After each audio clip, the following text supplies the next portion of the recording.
Les syndicats faisaient plutôt la moue à la sortie du sommet, pas très convaincus par le chef de l'État. Quelques mesures concrètes sont néanmoins sorties de ces 4 heures de discussion.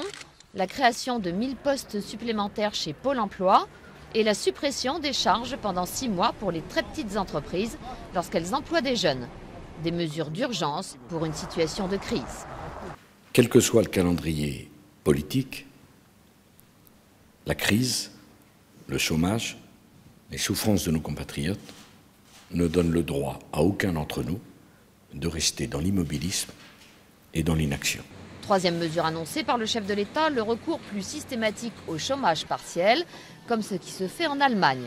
Tout faire pour garder le lien entre l'entreprise et le salarié, c'est l'objectif, mais les chômeurs craignent que ça se retourne contre eux.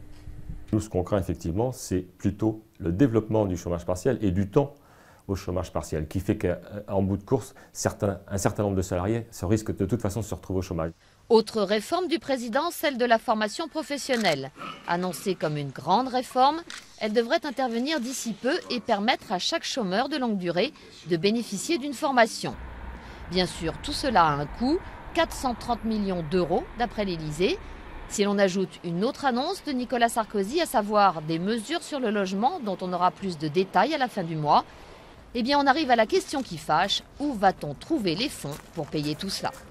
Nous avons un flou total sur les futures décisions du gouvernement, sur le problème du financement de la protection sociale, le problème des accords compétitivité-emploi.